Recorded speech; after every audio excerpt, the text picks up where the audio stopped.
Bonjour à tous et bienvenue sur cette nouvelle vidéo dans la série des live tutoriels où nous allons manipuler la poule en C#. Avant toute chose, nous allons voir les différents éléments, nous allons revoir les différents éléments qui constituent une classe.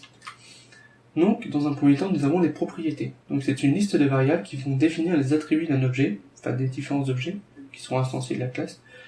Ensuite, nous avons les accesseurs qui vont permettre deux choses. Donc, dans un premier temps, soit de récupérer la valeur d'une propriété, ou alors elles vont permettre de modifier la valeur d'une propriété. Ensuite, nous avons les constructeurs. Donc les constructeurs sont des fonctions qui vont être appelées à chaque fois qu'on va faire une instance de la classe, donc on va créer un objet. Donc ça va permettre par exemple d'initialiser les différentes propriétés. Enfin, nous avons les méthodes. Donc les méthodes, ce sont des listes de fonctions qui vont définir le fonctionnement interne de l'objet. Ensuite, nous allons parler un petit peu du point central de la programmation orientée objet, c'est l'encapsulation. Alors, avant toute chose, il faut savoir on va dire trois termes, c'est-à-dire public, qui va permettre aux attributs ou aux méthodes qui le sont d'être accessibles partout à l'ensemble de l'application. Ensuite, nous avons le mot-clé private, qui, elle, va permettre aux attributs ou aux méthodes d'être accessibles simplement par la classe qui va la définir.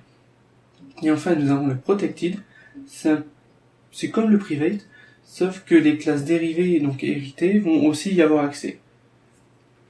On verra tout ça plus en détail juste après. Donc, dans l'encapsulation, nous avons notre application. Donc, on peut voir ça un peu comme une boîte, et dans cette boîte, on va avoir différentes classes. Et donc dans une de ces classes, on va avoir des propriétés, donc qui peuvent être protected ou private, des accesseurs qui vont être public ou protected, après des constructeurs donc qui peuvent être aussi public ou protected, et enfin les méthodes donc qui peuvent être public, protected ou private. Je vous ai un peu résumé avec l'encapsulation comment définir une classe. Nous allons maintenant nous rendre dans l'IDE pour mettre tout ça en pratique.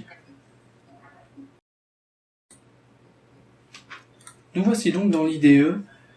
J'ai créé un projet et j'ai ajouté cette ligne-là pour mettre pause au programme. Comme ça, si on compile, on a le résultat qui s'affiche. Alors, nous allons commencer par créer notre première classe. Donc, ajouter une classe. Et on va créer une classe véhicule. Alors, une classe, le nom du fichier doit correspondre au nom de la classe. C'est une convention. Et la première lettre de la classe doit être en majuscule. Donc maintenant que nous avons créé une classe, ici, j'ai l'habitude de la mettre en public. Et nous allons commencer. Donc, comme on a vu avec l'encapsulation, on va créer une propriété qui va être en private. Donc dans véhicule, on va créer une propriété qui va être les kilomètres. Donc les kilomètres, on va dire que c'est un float, un nombre à virgule, et kilomètres. Donc ça va être les kilomètres parcourus. Ensuite, on crée le constructeur. Donc le constructeur, on le met en public. Et ensuite, ça a le nom de la classe. Donc nous allons créer notre constructeur. Et à l'intérieur, on va par exemple dire que les kilomètres, on l'initialise à 0. Et on va se créer une fonction avancée. Alors pareil, avec au niveau des conventions, les propriétés doivent être en minuscules. Les fonctions, les méthodes commencent par une majuscule. Et les accesseurs que nous verrons juste après, pareil, vont comporter en fait le même nom que les propriétés, sauf qu'elles auront une majuscule. On verra ça juste après. Alors, on va avancer, on va dire qu'on va pouvoir avancer d'un certain nombre de kilomètres. Donc, kilomètres. Et ici, on va pouvoir faire P kilomètres est égal à P kilomètres. Donc maintenant que nous avons créé notre première propriété, notre constructeur et notre première méthode, on va pouvoir l'utiliser. Avant tout, on va quand même se mettre une petite trace ici. Voilà. Line. Je crée un objet. Et maintenant, nous allons pouvoir commencer à créer notre objet. Donc en C#, pour créer un objet, on met le type de l'objet. Ensuite, on lui met un nom. Donc là, par exemple, on va appeler V1 et new véhicule. Donc maintenant, si je compile, on va voir, je crée un objet. Alors, ce que je voudrais maintenant, c'est pouvoir afficher le nombre de kilomètres parcourus. Alors, pour ceci, comme je vous l'ai expliqué, on pourrait très bien essayer de faire comme ça, mais là, on a une erreur. Si j'essaie de compiler, on a effectivement une erreur, il peut pas compiler. C'est parce qu'ici, comme je vous l'ai expliqué, c'est qu'on est en private. Donc on va pas pouvoir utiliser des kilomètres à l'extérieur de la classe.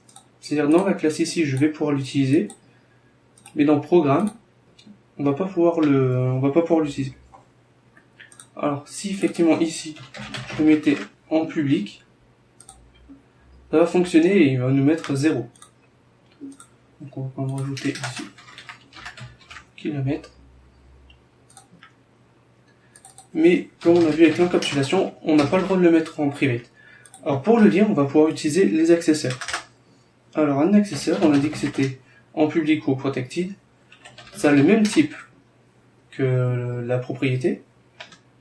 Hop, kilomètres. Et je vais pouvoir lui mettre c'est en get.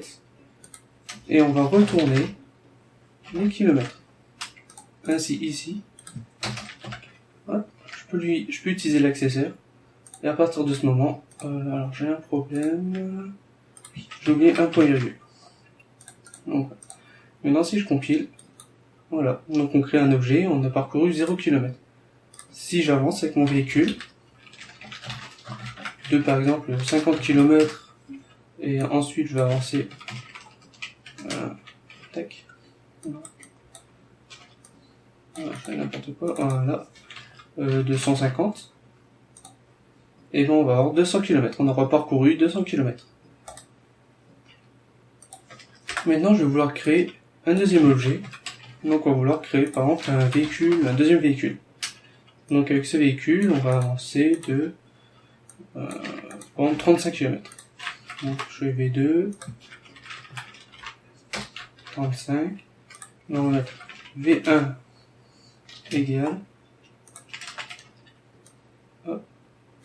On va rajouter le petit espace et on va faire V2 est égal à V2 km. Si je compile, et bon, on voit bien qu'on a créé deux objets et ensuite on voit que le véhicule 1 a parcouru 200 km et que le véhicule 2 a parcouru 35 km.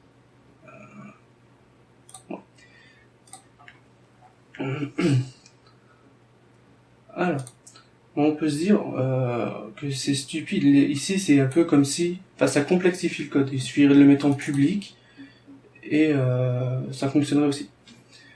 Alors, je vais vous prendre un exemple. On va créer une vitesse et une vitesse max.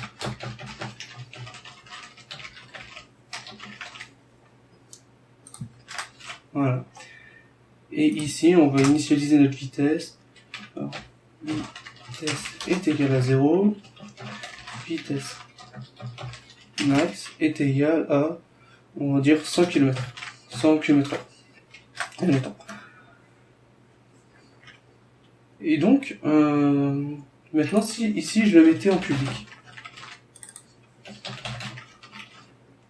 ce qui se passe, c'est que ici, si je modifie par exemple dans mon V1 la vitesse, je la mets à 150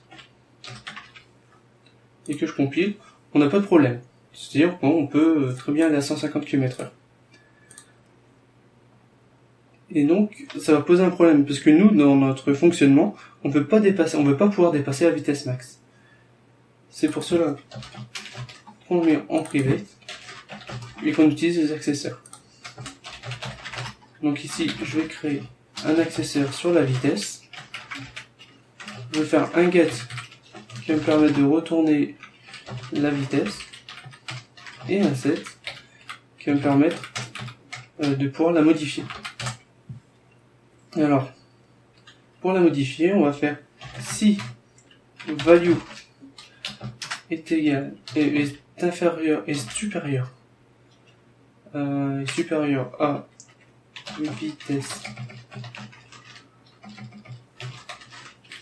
max, alors on va mettre un petit message sur le point line vitesse max dépassée, et on va dire donc que la vitesse ça va valoir la vitesse max. Sinon, vitesse égale à value. Maintenant, au lieu d'utiliser vitesse directement, on va utiliser son accesseur. Et si je compile, il va dire vitesse max dépassée. Et donc ici, comme on a fait aussi un get, on va supprimer ça ici. Et on va mettre ici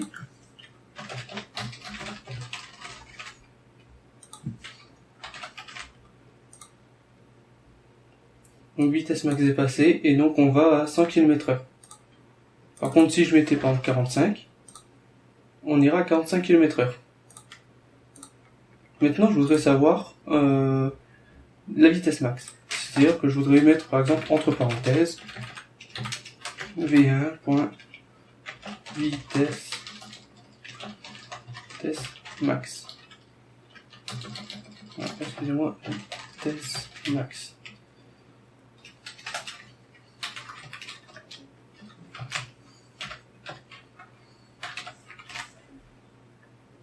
Alors pour cela, on va se créer un accesseur vitesse max avec un get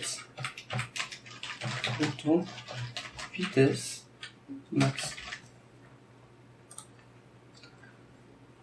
Et donc maintenant, si je recompile, et ben on va à 45 km/h sur les 100 km/h autorisés.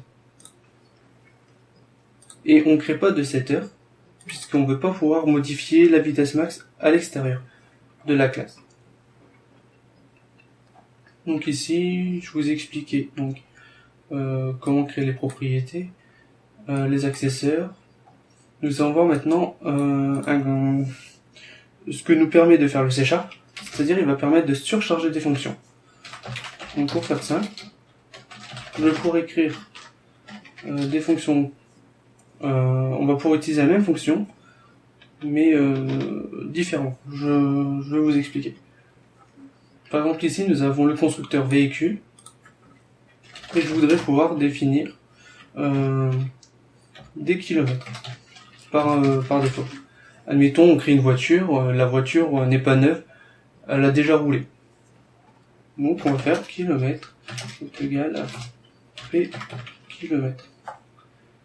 On va reprendre cette phrase, on va reprendre ici. Donc si je recompile, avant on va repasser, alors on va pouvoir supprimer la deuxième, la vitesse maintenant on s'en moque, et on va réavancer.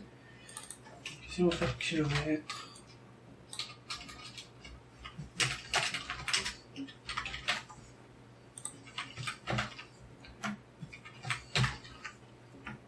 Donc voilà. Donc ici on a nos 200 km comme tout à l'heure, c'est-à-dire qu'on a avancé de 50 km et 250, donc ça nous fait 200. Maintenant on a, par exemple, on a déjà acheté un véhicule qui a 1000 km. Et ben il nous rajoute les 1200. En fait ce qui se passe, c'est que le code le code, il va réussir à savoir quelle fonction on utilise en fonction des différents paramètres qu'on lui a passés. C'est-à-dire ici, si on lui passe aucun paramètre, il va utiliser cette fonction, enfin ce constructeur. Par contre, si on lui passe un paramètre de type float, il va savoir que c'est celle-ci. Et donc, il va réussir à choisir et utiliser celle qu'il faut. Alors maintenant, nous allons voir un petit peu pour ce qui est du protected. À quoi ça sert exactement. Et donc l'héritage. Donc j'ai un véhicule, mais je voudrais par exemple l'étendre à un vélo et à une voiture. Donc je vais créer ici par exemple une voiture. Donc on a notre classe publique et on va hériter une voiture de véhicule. On va créer un constructeur de voiture.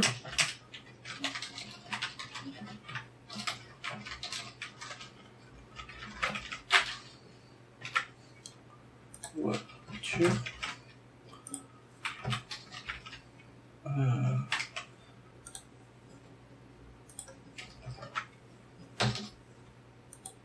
Public, voiture, exact, voilà.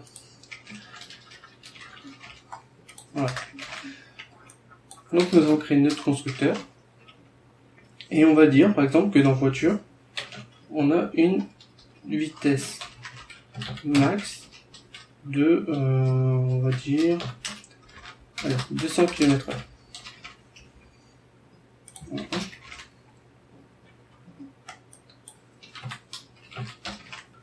Maintenant, on va créer une classe vélo.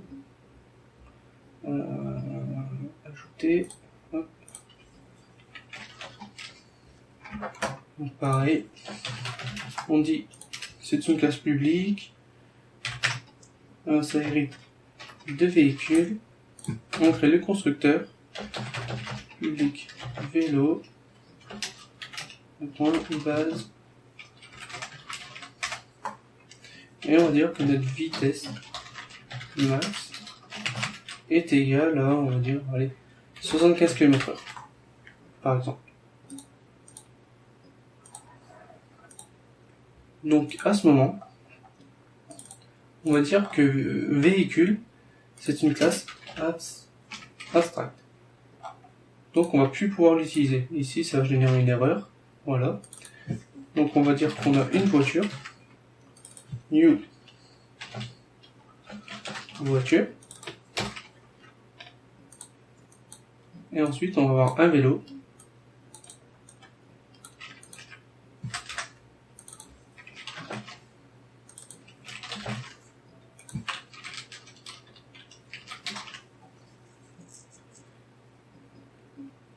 Et donc, on va changer la vitesse, par exemple, de la voiture. On va dire qu'on va à 145 km/h. Et avec le vélo, on va essayer d'aller à 90 km/h. Donc, km/h.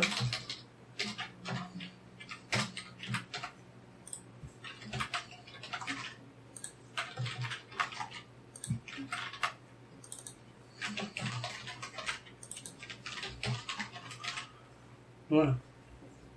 Alors, ce qui va se passer, une erreur. Alors, une erreur. D'accord. Voilà. Voilà. Ce qui va se passer, c'est que le vélo va dépasser sa vitesse max. Donc, si on retourne sur le vélo, on a vu qu'on devait aller à 75 km/h. Ici. Par contre, la voiture, elle, qui est limitée à 200 km/h, il n'y a pas de souci, elle peut aller à 145 km/h. Donc voilà. Ici, donc, on a pu avoir accès à la vitesse à la vitesse max. Voilà. Dans voiture et dans vélo, puisque on a mis notre variable en protected select en private. C'est-à-dire qu'on pourrait y avoir accès à vitesse max que dans véhicule. Et donc, à cet endroit-là, voilà. On aurait une souligne en rouge parce que il ne peut pas y accéder. Donc voici à quoi sert le Protected. C'est qu'on peut y avoir accès dans les classes qui sont héritées de véhicules. Par contre, si ici j'essaye d'accéder à vitesse max, on va pas y avoir accès puisqu'elle n'est pas publique, elle est protected. Donc voilà. On a fait le tour. J'espère avoir été clair. Et désolé si ça s'entend, j'ai un peu la voix enrouée. Donc voilà. Je vous dis à dans une prochaine vidéo. Salut!